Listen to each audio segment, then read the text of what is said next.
Good evening, everybody. Welcome to the Hampden press room after Rangers League Cup final defeat to Celtic this afternoon. Rangers disappointing from start to finish, pretty much. They went 2 goals behind, courtesy of Kyogo, a goal in either half. Carbon copies, really. Alfredo Morelos breathed a bit of life into Rangers, but unfortunately, they couldn't find that elusive equaliser, and the match ended with Celtic retaining their League Cup trophy. I'm joined here by Stevie Clifford once again. Stevie's been at the press conference. He's spoken to Michael Beale as well. I was in the mix zone speaking to James Tavernier, who, as you can imagine, says it was an unacceptable performance, and he's apologised to the fans. Stevie, we had a few doubts when the team was announced with no Nico Raskin in the starting lineup, and unfortunately our reservations came true today. Yeah, Derek, we were quite jovial. I think we were quite confident until that team was named, and then it's fair to say we were in a bit of shock at the selection. Listen, Michael Beale got it wrong. There's no point in trying to mix our words or try and play otherwise. He got it completely wrong. Midfield were completely overrun. The fullbacks of Celtic, Taylor and Johnson, just tucked in, which meant that we were just constantly overrun in there. We didn't win any of the battles. We didn't win the second balls. John Lundstrom was miles off it, but Glenn Calamara was anonymous again in a big game. And it was just, this is something that we've seen before. Malik Tillman in a big game started off well, took a knock, and then he didn't play for the rest of the game. So, unfortunately, the team was completely wrong. The midfield is where it was won and lost, and we lost it in there. Defence picks itself. Even arguably you could say that the forward line picks itself as well, but midfield got it completely wrong, and it cost us in the end, Derek, to be fair. Yeah, let us know in the comments. So many comments coming in, folks. Where do you think it went wrong for Rangers today? You're just fresh from the press conference, Stevie. What was the main takeaways from Michael Beale? Well, obviously he says that he has to go away and work out why the team didn't play well. He needs to analyse it and have a look at it. He says he's disappointed by the level of performance, by what he got basically from the team. He said, he says that he takes responsibility for that, and as will the players. But, Derek, I asked him, and I asked him what I thought was quite a kind of pointed question. I said to him that, do you understand now why the fans have been calling for this squad to have a revamp and for this squad, basically to be ripped up and start again? Because he said to us before that he thinks it's not as broken as it is, and he also thinks that, that he can work with them and we don't need a high turnover. It's the first time he's publicly admitted in his response to me that a revamp's a good word, but he sees some positives in the likes of Cantwell and Raskin, who's bought in, etc. And the obvious reaction to that was, well, why didn't they play and why didn't they start? So he said to that it wasn't the type of game where he thought that they would have a lot of the possession and a lot of the ball, so it maybe needed others. But I think that, I said to you beforehand that I thought it could be a game of two, but it seems to me he got it the wrong way around, because Jack, Cantwell and Raskin, when they come on, were completely different. But we've all seen this before. It was too much for them to do at that point. We said it at the time. And listen, I don't sit here, Derek, and pretend to be big on tactics or give you the kind of insight that maybe Joshua they'll explain that how the goals came about. But from my point of view, the midfield couldn't track runners. Yeah. Lundstrom was miles off it when he was trying to cover the fullback. He gets done by a 1-2 completely flat-footed. The ball goes across. There's 4 guys waiting to put that in. There's nobody tracking them from midfield. There's nobody really doing anything. And then the second was a carbon copy. James Tavernier wins it, plays a horrendous ball into the middle, which Kent doesn't get. And then they're in a midfield. Now that midfield's wide open. More or less a couple of passes. They're in wide as a result of that, and they're straight through and in again. Exact same goal across the face of goal. Now, midfield-wise, there's nobody tracking. There's nobody winning that ball in midfield. There's nobody winning the second ball in midfield. And it's all the same mistakes. Yeah. And it's so frustrating, and it points back to what we said at the very start, that this was wrong and it was the wrong selection. So just an extremely poor day all round, and just look, Michael Beale got it wrong, and unfortunately it showed. Yeah, I don't know how many times we said during the week that midfield was key in this game. We all assumed Nico Raskin would be starting the game. Surprised, I think, the vast majority to see him on the bench. I thought he made an impact immediately when he came on the park. Likewise, Ryan Jack and even Todd Cantwell as well. I think all three might feel rightfully aggrieved and never started the game. Jim McCarroll says, lost it in midfield, Lundstram and Tillman off the pace. Lundstram was I was surprised, Stevie, there wasn't any changes at half time or even before then. I thought Lundstram wasn't at the races today. Tillman, it's now the third Old Firm game. It reminds me a little wee bit of Joe Aribo, perhaps, where we all know he's got supreme talent. He's a sensational player, but it just never happened for him today. You mentioned that he did get hit a couple of times early on. I just wonder if that was maybe Celtic's tactic to knock him off his stride. He was playing more on that right-hand side. Could you find it?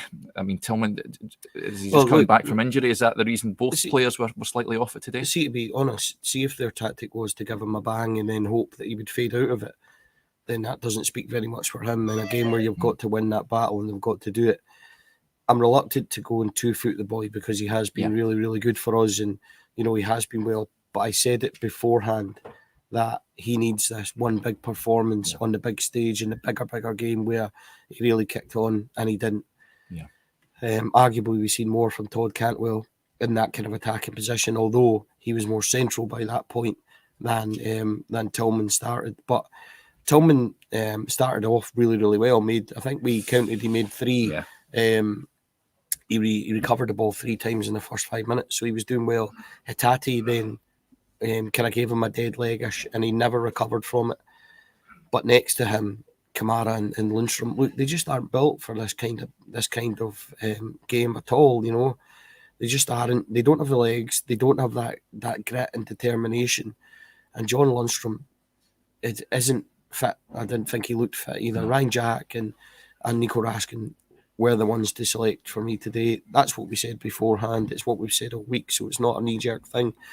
But Derek, we knew this. We said it beforehand when the team was selected. We both instantly said that I think this is wrong and we think the midfield's wrong. So it's not a knee-jerk thing. It's not, hindsight is a wonderful thing. We're all great hindsight football managers. But I think what we feared today unravelled right in front of us. Yeah, it came to fruition, unfortunately. Denzel says Tillman's a number 10, not a wide player. Yeah, I don't like him out in that right-hand side. He didn't even play as a 10 today. He plays as an 8, didn't he? He played as a right side of 3. Yeah. So...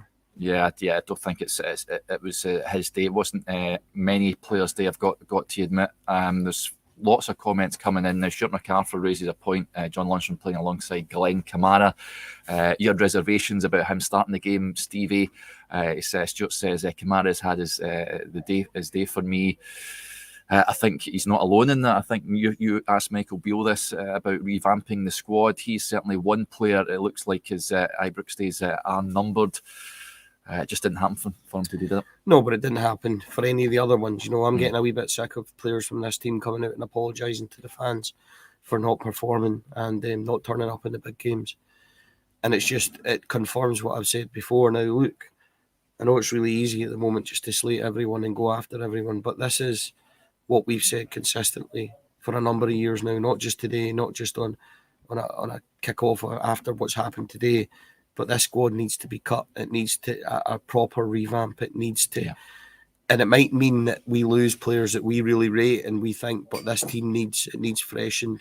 And there's a real mentality issue to get them over the line. This squad isn't full of, the true grit and determination of the great Rangers sides that would have got over the line today, or would have dug it out, or even would have grabbed an equaliser or whatever when they were pushing. Because make no mistake, at 2-1, Derek, we were the forward-thinking team.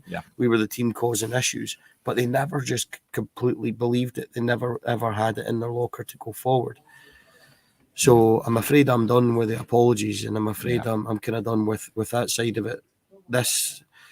Look, folks, as well, I've been going to Rangers games for 30 years, had a season ticket for ages, and And it's easy for me to sit here and say, get rid of this person, get rid of that player. But I've consistently said it this year that this needs a revamp, and it now needs, it needs a wee bit of brutal honesty.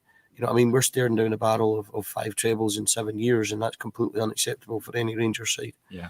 And this squad needs completely revamped, and it needs broken up. It may be that some that we like have to go, but it needs broken up to get on with it, and the mentality needs a swing, that's for sure. Yeah, absolutely. Kel 1872 agrees. He says apology is not accepted anymore, the team needs gutted, and I include the captain. A lot of supporters not having it. I don't think there's many that came out with past marks today, Stevie. No, nobody did. It was ultimately a really disappointing performance. But what was most disappointing was it all left us flat when we seen that team. When you sign 2 top quality players in Nico Raskin and Todd Cantwell, you expect him to have an impact on games like this. Raskin, for me, made a bit of a difference when he came on. He just adds a bit more bite and energy and intensity in the midfield, does he not?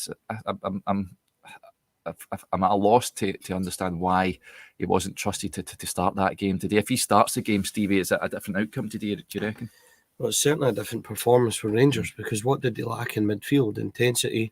Yeah. They lack drive. They lack somebody with bite. They lack somebody that won the second balls. What happened when he came on, and what happened when Ryan Jack came on? So, it is easy to say that it would have been different, but I can't help but feel that midfield that he started with was completely stagnant. It was one-paced. It didn't win the battles like we needed. It looked like it was unable. And the more the half went on and Celtic began to impose ourselves, we couldn't get out. Yeah. And we couldn't get the energy into the midfield and try and get the ball forward to the forwards as well. So we had a little period where Fashion Sakala got in 2 or 3 times on the right-hand side, one-on-one with Taylor, and he didn't do anything with it. Yeah. And that was probably our best spell in the first half. And then chance-wise, it was pretty limited. We didn't use our set pieces very well. And we lost a goal at a terrible, terrible time. But then, having seen this team recover like they can, they then hit the post, and Sakala hits the side net, and that was it. We lost a really poor goal, so similar to the first in the ways that we didn't track runners and things like that, and it comes through the midfield. But they then get themselves back into it, and it was too late. They gave themselves too much to do, and it's the same. And sadly, it's the same things we're seeing. Yeah. Lots of comments coming in with regards to Morelos. Of course, he reduced the deficit with that goal from close range after a good pick out from Tavernier from the free kick. But David Hanlon says, why when we need a goal was Alfie taken off? Now, it was just shortly, I think immediately after Alfie scored, that treble substitution was made with Jack Cantwell and Raskin coming on. Antonio Cholak would then come on for Morelos. Were you surprised at seeing him being replaced? I don't think he had his best of games, Stevie, but after getting that goal, I don't think Cholak never really had a sniff, did he, up top? Were you surprised to see him taken off? At the point he was taken off, yes. I'd literally said to you seconds before he had got one back that he hasn't really been in the game, and I wouldn't be surprised if he went off. Mm-hmm. Now, I think that's fair. He didn't get a lot of selection. He didn't get a lot of feed in the first half at all. A little bit better in the second half. He got the goal, but then for him to score and he'll be flying, to take him off, I thought was completely wrong as well. But, at that time we were trying to mix things up. We were trying to do stuff, and it just didn't work. Yeah. Listen, that's Rangers, of course, losing to Celtic. Who'll have their eyes on a treble. Is there concern here about the league looking out of sight, Stevie? If we're being realistic, Scottish Cup was the only realistic chance of silver there this season. You concerned that the season might unravel, or it's not just a blip, isn't it? It's a major disappointment today. But where does this Rangers team go from here until the end of the season? Well, in all honesty, I think the season unravelled in October and November. So I think it had already done that. We managed to recover it slightly. They're unbeaten, I think, the last 17 games, and they won 13 out of 14 under Beale. Now, nobody was sitting here saying that they were wonderful performances or things, so we get that, and we understand, where it was kind of where we were and the performance levels and stuff like that. But they had the chance to salvage this season, which was to win a couple of the trophies. They haven't now.